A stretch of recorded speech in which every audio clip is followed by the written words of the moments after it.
আজকে 2024 সালের জুলাই বিপ্লবের সময় সংগঠিত যে মানবতা বিরোধী অপরাধ, সেই অপরাধের অভিযোগে তদন্তপূর্বক আন্তর্জাতিক অপরাধ ট্রাইব্যুনালের তদন্ত সংস্থা সেই অপরাধের প্রধান যিনি ছিলেন মাস্টার মাইন্ড শেখ হাসিনা সহ 3 জনের বিরুদ্ধে আজকে একটি অভিযোগপত্র আন্তর্জাতিক অপরাধ ট্রাইব্যুনালের চিফ প্রসিকিউটর বরাবরে আইন অনুযায়ী দাখিল করেছেন। আজকে যে তদন্ত রিপোর্টটি আমাদের তদন্ত সংস্থা চিফ প্রসিকিউটর বরাবরে দাখিল করেছেন, সেখানে মোট 3 জনকে আসামি করা হয়েছে।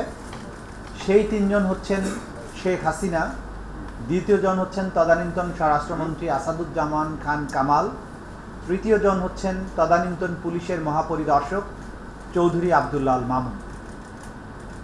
এই 3 জনের বিরুদ্ধে তদন্তের সূচনা হয়েছিল একটি কমপ্লেন্টের ভিত্তিতে। আপনারা জানেন যে আন্তর্জাতিক অপরাধ ট্রাইব্যুনালের তদন্ত সংস্থা, তার কাছে কোনো এফআইআর দাখিলের কোনো ব্যবস্থা নাই, কমপ্লেন্ট আনুষ্ঠানিকভাবে দেবার কোনো ব্যাপার নেই। তিনি যদি তার নিজের জ্ঞান থেকে, নলেজ থেকে বা যে কোনো সূত্র থেকে অপরাধ সংগঠিত হয়েছে মর্মে তার নলেজে আসে, তাহলে তিনি সেটার ভিত্তিতেই তদন্ত শুরু করতে পারেন। সেই হিসাবে গত 14ই আগস্ট তারিখে একটা কমপ্লেন্ট রেজিস্টার রুজু করা হয় আন্তর্জাতিক অপরাধ ট্রাইব্যুনালে তদন্ত সংস্থায়।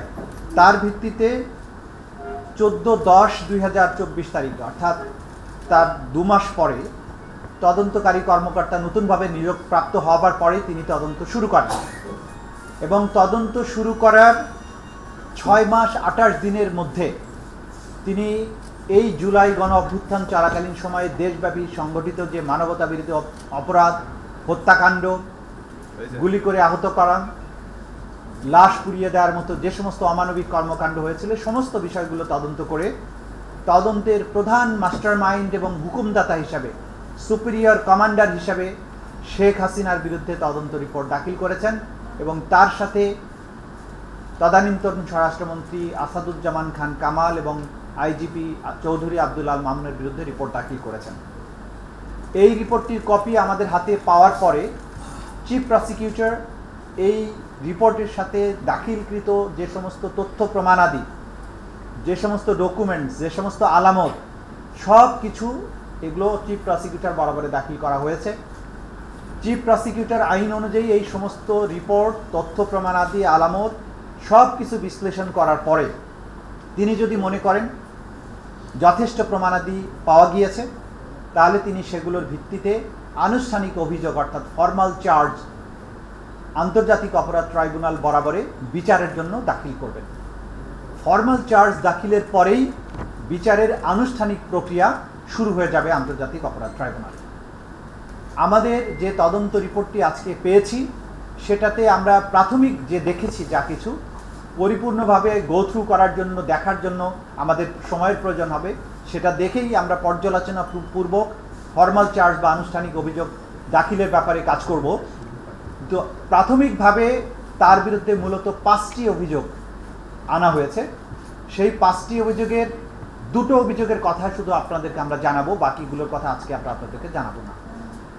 প্রথম অভিযোগটা হচ্ছে যে তিনি এই মানবতা বিরোধী অপরাধ সংগঠনের উস্কানি দিয়েছিলেন, প্ররোচনা দিয়েছিলেন 14ই জুলাই তারিখে সংবাদ সম্মেলনের মাধ্যমে আন্দোলনরত শিক্ষার্থীদেরকে রাজাকারের বাচ্চা, রাজাকারের নাতিপুতি, রাজাকার এইসব বলেছিলেন এবং বলার মাধ্যমে তাদের বিরুদ্ধে যে মানবতা বিরোধী অপরাধ, তাদের বিরুদ্ধে রাষ্ট্রীয় বাহিনীগুলোকে, আইন শৃঙ্খলা রক্ষাকারী বাহিনী এবং বিভিন্ন বাহিনী, গোয়েন্দা সংস্থা, তাদেরকে লেলিয়ে দেওয়া হয়েছিল এবং লেলিয়ে দেওয়ার পাশাপাশি আওয়ামী লীগ, যুবলীগ এবং ছাত্রলীগ তারা সহযোগী বাহিনী অর্থাৎ অক্সিলিয়ারি ফোর্স হিসাবে একইভাবে সমস্ত রাষ্ট্রীয় বাহিনীগুলোর পাশাপাশি অস্ত্রশস্ত্র নিয়ে এই আন্দোলনকারীদের উপরে সর্বশক্তি নিয়ে ঝাঁপিয়ে পড়ে, তাদেরকে হত্যা করে, আহত করে এবং অন্যান্য মানবতা বিরোধী অপরাধ সংগঠন করে। এই উস্কানির দায়ে এই শেখ হাসিনার বিরুদ্ধে প্ররোচনা বা অ্যাবেটমেন্ট, উস্কানি বা ইনসাইটমেন্ট, কমপ্লিসিটি অর্থাৎ সম্পৃক্ততা, ফ্যাসিলিটেশন এবং কনস্পিরেসি এবং ফেইলিউর টু প্রিভেন্ট, এই সমস্ত কয়েকটা অভিযোগে তার বিরুদ্ধে তদন্ত রিপোর্ট দাখিল করেছেন।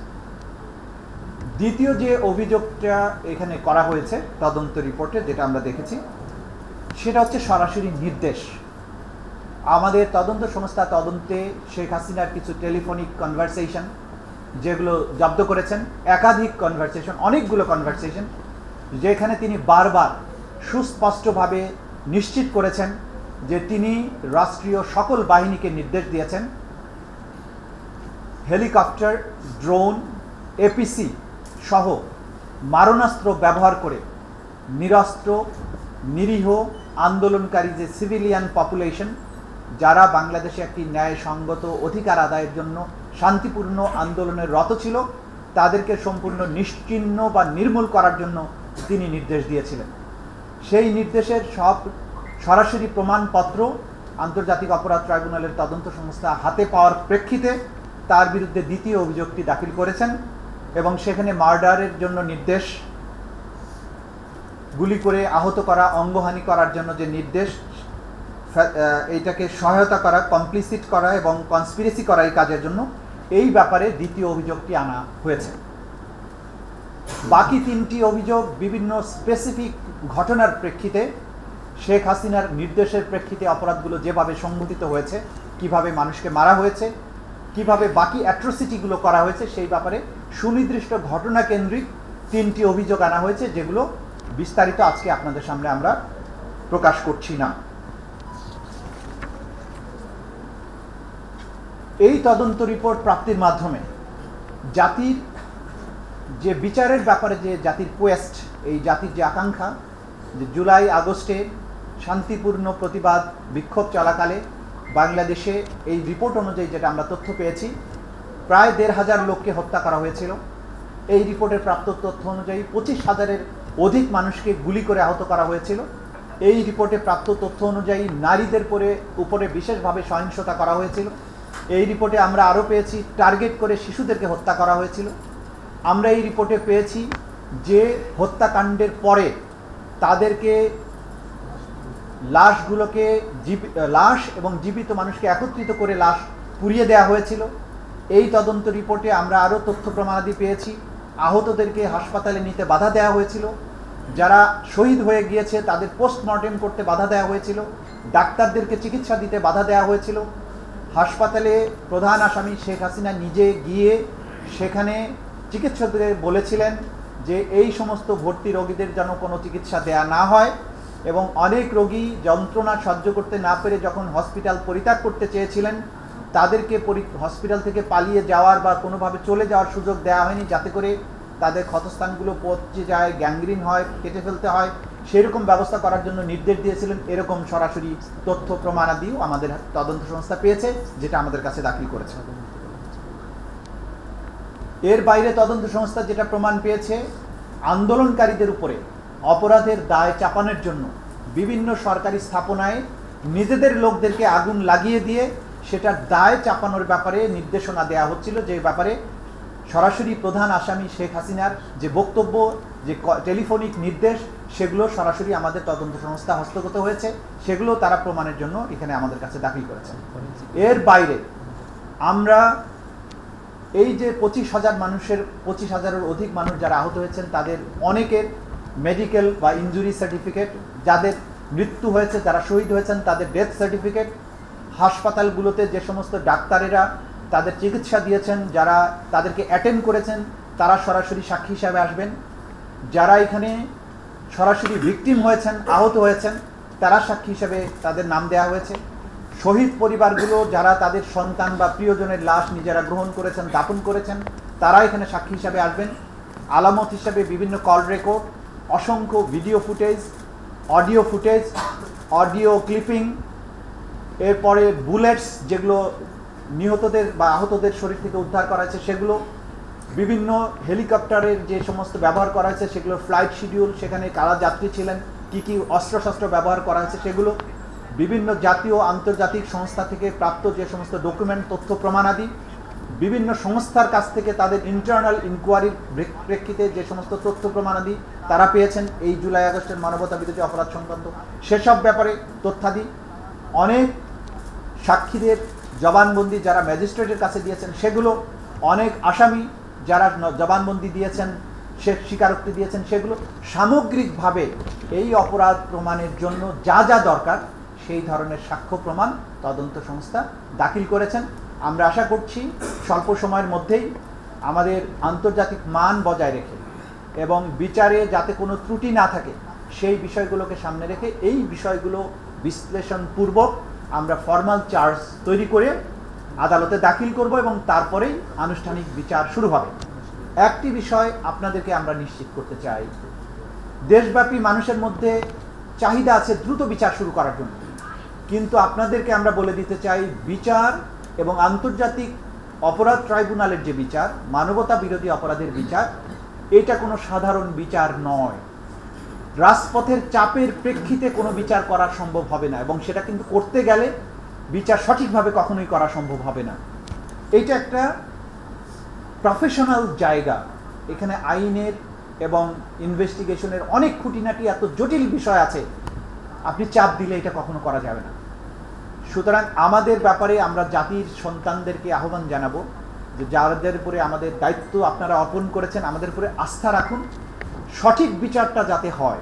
তাড়াহুড়া করতে গিয়ে যদি মামলাটা ফেল করে তাহলে আমাদের এই জাতির আকাঙ্ক্ষা কখনো পূরণ হবে না এবং সেটা ন্যায় বিচার করা হবে না। সে কারণে যতটুকু সময় প্রয়োজন ততটুকু সময় এই ট্রাইব্যুনালকে, এই প্রসিকিউশনকে, তদন্ত সংস্থাকে আপনারা অ্যালাউ করবেন। শেখ হাসিনার বিরুদ্ধে কমান্ড রেসপন্সিবিলিটির দায়ে তদন্ত রিপোর্ট আমরা পেয়েছি, কিন্তু সারা দেশব্যাপী যে অজস্র হত্যাকাণ্ড হয়েছে, অঞ্চলভিত্তিক যে হত্যাকাণ্ডগুলো হয়েছে, সেগুলোর নিখুঁত তদন্ত অব্যাহত আছে এবং এটা থাকবে এবং সেখান থেকে আমরা নিখুঁতভাবে রিয়েল পারপিট্রেটরদেরকে আইডেন্টিফাই করে তাদেরকেও বিচারের মুখোমুখি করার কাজটি আমরা সম্পন্ন করতে চাই। সে ব্যাপারে আমাদের তদন্ত সংস্থা দৃঢ় প্রতিজ্ঞ আছে, তারা প্রতিনিয়ত সেই কাজগুলো করতে থাকবেন। কিন্তু সুপিরিয়র রেসপন্সিবিলিটির দায়ে শেখ হাসিনা সহ এই তিনজনের বিচার, এই প্রক্রিয়াটা এখন থেকেই শুরু হয়ে যাবে। এই কথাগুলো বলে, যেহেতু আপনারা সবাই এই বাংলাদেশেরই সন্তান এবং এই বাংলাদেশ নিয়ে আপনারা সবাই দায়বদ্ধ আছেন, আমরা চাইব বিচারে কোনো রকমের অনিয়ম না হোক, কোনো রকম মানবাধিকার লঙ্ঘন না হোক, বিচারে কোনো ত্রুটি বিচ্যুতি না হোক, কোনো প্রশ্ন না উঠুক। বিচারটি সঠিক এবং আইনসঙ্গত উপায়ে এমনভাবে হোক যাতে করে আসামি পক্ষ কিংবা বাদী পক্ষ কেউই বলতে না পারে যে এই বিচারটা সঠিক হয়নি। সেই বিষয়টা নিশ্চিত করার ব্যাপারে আমরা সম্পূর্ণ বদ্ধপরিকর। এই ব্যাপারে আমরা আপনাদের প্রতি আমাদের আস্থা, এই আমাদের অঙ্গীকার, সেটি আপনাদেরকে জানিয়ে রাখছি। এই কথাগুলো বলেই আজকে আমাদের ব্রিফিং এখানে আমি শেষ করছি।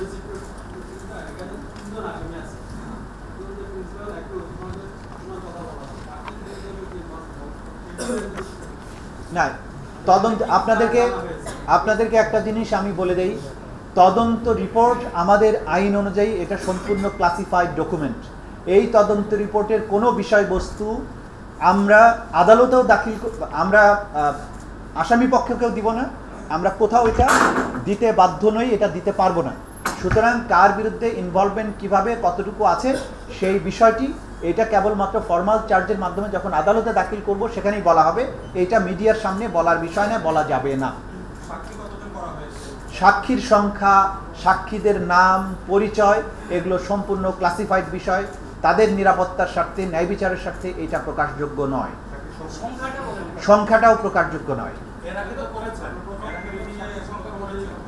না, এই মামলাতে আমরা এটা করতে পারছি না, কারণ আমরা সাক্ষীদের সংখ্যা এবং সাক্ষীদের বিবরণ যদি প্রকাশ করি তাহলে মারাত্মকভাবে সাক্ষীর সুরক্ষা এবং নিরাপত্তার প্রশ্নটি বিঘ্নিত হবে। সে কারণে আমরা এই বিষয়টি, সাক্ষীদের ব্যাপারটি উন্মুক্ত করতে চাই না।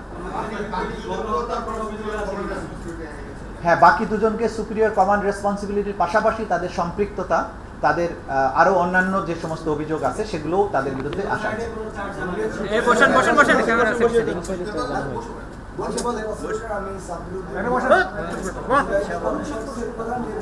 আছে। আপনাদের কাছে একটা প্রশ্ন, আজকে তো তদন্ত রিপোর্ট দাখিল করা হলো, তাহলে এর পরবর্তীতে আপনারা কি পদক্ষেপ গ্রহণ করবেন এবং একটা রায় পাওয়ার আগে আমাদের কতদিন পর্যন্ত অপেক্ষা করা লাগবে? আচ্ছা, যেহেতু আন্দোলনকারীদের পক্ষ থেকে প্রশ্নটা করা হয়েছে, আমি জবাবটা দিতে চাই। ইতিমধ্যে আমি বলেছি যে তদন্ত রিপোর্ট দাখিলের পরের প্রক্রিয়াটা হচ্ছে চিফ প্রসিকিউটর এই তদন্ত রিপোর্ট এবং তদন্ত রিপোর্টের সাথে সম্পৃক্ত যে সমস্ত দাখিলকৃত দলিলাদি, সাক্ষ্য প্রমাণাদি আছে, এগুলো বিশ্লেষণ করে তিনি ফর্মাল চার্জ তৈরি করবেন, অর্থাৎ আনুষ্ঠানিক অভিযোগ তৈরি করে সেটি আদালতের কাছে দাখিল করবেন। আদালতে ফর্মাল চার্জ দাখিল করা হলে তখন থেকে আনুষ্ঠানিক বিচারের যাত্রাটা শুরু হবে এবং এই যাত্রাটা ফর্মাল চার্জ দাখিলের পরপরই শুরু হবে। রায় পেতে কতদিন সময় লাগবে এইটা বলার ক্ষমতা চিফ প্রসিকিউটরের নেই, কারোরই নেই। কারণ এটি নির্ধারণ করবেন আদালত, এটি নির্ধারণ করবে পরিস্থিতি, কতজন সাক্ষী আদালতে সাক্ষী দেবেন, কতটুকু সাক্ষী নেয়ার প্রয়োজন হবে, মামলা প্রমাণের জন্য যত দূর যেতে হবে ততদিন সময় প্রসিকিউশনকে দিতে হবে। সুনির্দিষ্ট তারিখ দিয়ে কখনোই বিচার কার্য পরিচালনা করা যায় না, এটা উচিত নয়, এটা বিতর্কের তৈরি করবে, এটা সমালোচনার বিষয় হবে। সুতরাং তদন্ত রিপোর্ট দাখিল হয়েছে, এখন আমরা দ্রুততম সময়ের মধ্যে ফর্মাল চার্জ দাখিল করব এবং ফর্মাল চার্জ দাখিলের মাধ্যমে আনুষ্ঠানিক বিচারের যাত্রা শুরু হবে।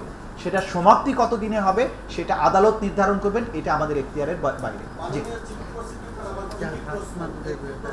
সরকার এর মধ্যে আইনটি সংশোধন করে সংগঠনের বিচারের একটি বিষয় যুক্ত করেছে, যেটা আগেও একবার ছিল, এই বিষয়ে বলবেন। আর দ্বিতীয় ট্রাইব্যুনাল গঠন করে দিয়েছে সরকার, এখানে বিচার কাজ কবে নাগাদ শুরু হবে?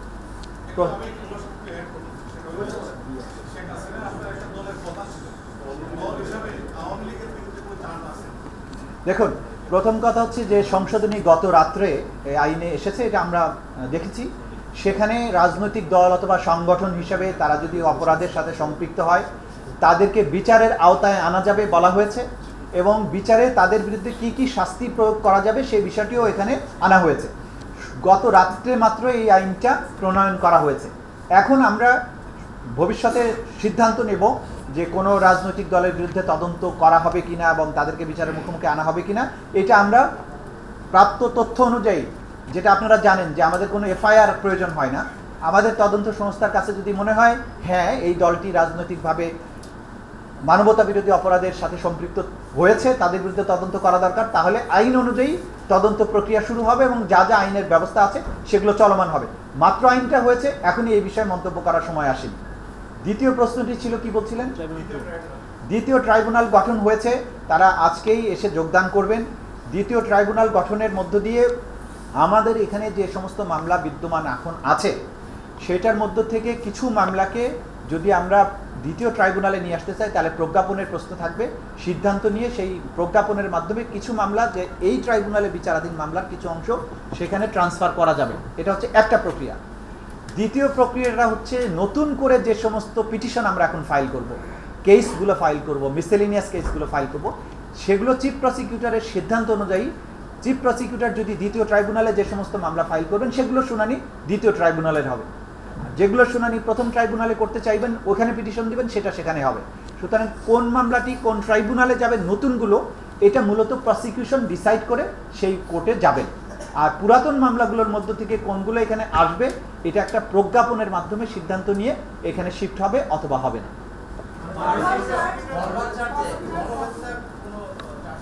না না, গণহত্যার কোনো চার্জ নেই, কারণ গণহত্যার যে আন্তর্জাতিকভাবে স্বীকৃত যে সংজ্ঞা আছে সেই সংজ্ঞার মধ্যে বাংলাদেশে যেগুলো অপরাধ হয়েছে সেগুলো ক্রাইমস এগেনস্ট হিউম্যানিটি, মানবতা বিরোধী অপরাধ, এটা গণহত্যার অপরাধ নয়। সুনির্দিষ্টভাবে বলা মুশকিল, আমরা 2 থেকে ম্যাক্সিমাম 3 সপ্তাহের মধ্যে আশা করছি। আপনি এর আগে এখানে বলেছিলেন এবং এটাকে আমরা নিউজ করেছি যে শেখ হাসিনার বিরুদ্ধে আন্তর্জাতিক ইন্টারপোলের মাধ্যমে তার গ্রেফতারি করানোর যে নোটিশ জারি সেটার ব্যাপারে আমরা এর পরে দেখলাম যে সাবেক আইজিপির বিরুদ্ধে ইন্টারপোল নোটিশ জারি হয়ে গেছে, কিন্তু শেখ হাসিনার বিরুদ্ধে এখনো কোনো নোটিশ জারি হয়নি। আজকে 4 তদন্ত প্রতিবেদন কয়েক মাস পরে সেটিও হয়ে গেল। এই জায়গায় আসলে ঘাটতিটা কোথায়? কারণ পরবর্তী কার্যক্রমগুলো কাদের কেন হচ্ছে না? এইটার জবাব ইন্টারপোল অথরিটি ভালো দিতে পারবেন। আমাদের দিক থেকে তথ্য দিয়ে তাদেরকে রিকোয়েস্ট করাটাই আমাদের কাজ। ইন্টারপোল তাদের কিছু স্ট্র্যাটেজি ফলো করে বলে আমরা জানতে পেরেছি। যখন কোনো রাজনৈতিক সরকার উৎখাত হয়ে যায় তাদের বিরুদ্ধে মানবতা বিরোধী অপরাধের তথ্য অনুযায়ী তাদের বিরুদ্ধে রেড ওয়ারেন্ট জারির কথা বললেও তারা এগুলো সময় নেয়। ট্র্যাডিশনালি তারা সময় নেয়, এটা তাদের সমস্যা। আইন অনুযায়ী তারা এটা করতে বাধ্য, কিন্তু তারা কেন করছে না সেটার জবাব এটা ইন্টারপোলই দিতে পারবে, আমরা জানি না। কারণ আমরা অপরাধের সুস্পষ্ট তথ্য প্রমাণাদি সহ আদালতের আদেশ সহ তাদের কাছে পাঠিয়েছি এবং যে অপরাধের দায়ে শেখ হাসিনার বিরুদ্ধে আমরা রেড ওয়ারেন্ট চেয়েছি সেই একই রকম অপরাধের দায়ে আমরা কিন্তু অন্যদের ব্যাপারেও চেয়েছি। কারো ব্যাপারে দিয়েছে, কারো ব্যাপারে দেয়নি। হয়তো তারা কিন্তু বলেনি যে আমরা দেব না, তারা বলছে আমরা এটা পরীক্ষা নিরীক্ষা করে দেখছি। এখন সেটা কতদিন লাগবে সেটা ডিপ্লোম্যাটিক ভাষা, সেটা ইন্টারপোল ভালো বলতে পারে। আমার একটা প্রশ্ন ছিল, আপনি যেটা বলছিলেন যে এই রিপোর্টটা দেওয়ার ক্ষেত্রে যে যে জিনিস যুক্ত করেছে তদন্ত সংস্থা, তার মধ্যে আছে বিভিন্ন মামলায় আসামিদের স্বীকারোক্তি। এই আসামিরা আসলে কোন মামলা? এটা বলা যাবে না, এটা আমাদের ক্লাসিফাইড জিনিস, এটা আদালতের প্রমাণ হওয়ার আগ পর্যন্ত এই তথ্য আমরা বাইরে দিতে পারবো না। আমরা সবাই সরাসরি সম্প্রচারে আছি, আপনি যদি একটু কন্টিনিউ করবেন, ওখানে সবাই লাইভে আছে। একটা জিনিস জানতে চাই, হচ্ছে ডিজিটাল এভিডেন্স প্রচুর পরিমাণে ডিজিটাল এভিডেন্স কালেক্টেড হয়েছে। ডিজিটাল এভিডেন্সের মধ্যে আপনারা সবাই যেটা বুঝতে পারছেন যে হত্যাকাণ্ডগুলো হয়েছে অধিকাংশই এটা ভিডিও ধারণ করা হয়েছে বিভিন্ন জায়গায়, বিভিন্ন অ্যাঙ্গেল থেকে বিভিন্ন মানুষের কাছে আমরা যে অজস্র ভিডিও ফুটেজ পেয়েছি, এটা হচ্ছে অপরাধের একটা জাজল্যমান প্রমাণ। সেগুলোকে যেখানে যেটাকে ফরেন্সিক করার প্রয়োজন সেগুলো করা হয়েছে, যেগুলো ফরেন্সিকের প্রয়োজন নেই সেগুলো করা হয়নি। বিভিন্ন টেলিফোনিক কনভারসেশন, ওয়্যারলেস কনভারসেশন, বিভিন্ন আপনার ডাটা যে বিভিন্ন সার্ভারে বিভিন্ন জায়গায় সংরক্ষিত যে ডাটা যেগুলো সেগুলো আছে। সুতরাং বহুমাত্রিক ডিজিটাল এভিডেন্স এই মামলায় আমরা ব্যবহার করব বলে আশা করছি। হ্যাঁ, নিশ্চয়ই জাতিসংঘের প্রতিবেদন এখানে আছে, যদিও আমরা সব এভিডেন্সের ব্যাপারে বলতে পারবো না। জাতিসংঘের প্রতিবেদন এখানে অন্যতম প্রতিবেদন তথ্য হিসাবে ব্যবহৃত হবে। আপনাদের হাতে জাতিসংঘের রিপোর্টটা আছে, আজকে একটি দলের সভাপতি তার রিপোর্টটাও আপনার আপলোড করে দিয়েছেন। এখন তাহলে দল হিসেবে আওয়ামী লীগের বিচার করতে গেলে এই দুটো রিপোর্ট আমাদের কাজে লাগবে। এটা তদন্ত সংস্থা ডিসাইড করবে কোন রিপোর্ট আমাদের কাজে লাগবে। মাত্রই আইনটা হয়েছে, তদন্ত সংস্থাকে সুযোগ দেন, তারা আইন অনুযায়ী এই ব্যাপারে তদন্ত করার ক্ষমতা রাখেন এবং তারা ডিসিশন নেবেন যে কি কি তথ্যের ভিত্তিতে কিভাবে তারা তদন্ত শুরু করবেন। না, গণহত্যা আমরা গণহত্যার কোনো চার্জ নিয়ে আসিনি।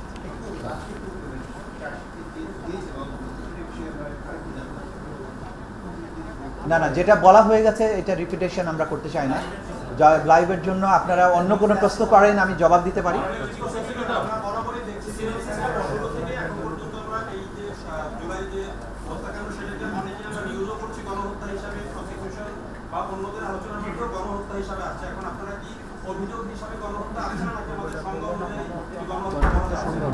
প্রচলিত ভাষায় আমরা বাংলাদেশের প্রচলিত ভাষায় যদি একসাথে বেশি মানুষ মারা যায় তাহলে আমরা বলি যে গণহত্যা হয়েছে, একসাথে অনেক মানুষ মারা গেছে, এটাকে মাস কিলিং অথবা ম্যাসাকার বলতে পারে।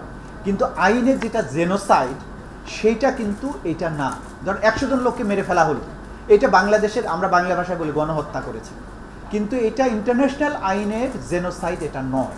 সুতরাং আমরা যদি আমাদের স্বাভাবিক পরিভাষায় গণহত্যা বলিও সেটা বলতে কোনো বাধা নেই, কিন্তু আইনে অপরাধ হিসাবে জেনোসাইড যে জিনিসটা সংজ্ঞায়িত আছে সেটা হওয়ার জন্য সার্টেন ক্রাইটেরিয়া ফুলফিল করতে হয়। বাংলাদেশে মাস কিলিং হয়েছে, ব্যাপক ভিত্তিক হত্যাকাণ্ড হয়েছে, 1,500-এর উপরে মানুষকে মারা হয়েছে, এইটা ম্যাসাকার, এটা ব্যাপক হারে হত্যা, মার্ডার, কিন্তু ইট ইজ নট জেনোসাইড। এটা হচ্ছে আইনের জেনোসাইড, আইনের জেনোসাইড এবং মাস কিলিং এক জিনিস নয়, এটাই অ্যান্সার। গণহত্যা বাংলাদেশের প্রচলিত বাংলা শব্দ যেটা আইনের জেনোসাইড হিসাবে কোয়ালিফাই করে না সব ক্ষেত্রে। That is answer. Thank you. বাংলাদেশে জুলাই আগস্টে যত লোক মারা গিয়েছে, যত লোক আহত হয়েছে, প্রত্যেকটার ব্যাপারে তার বিরুদ্ধে চার্জ আনা হয়েছে।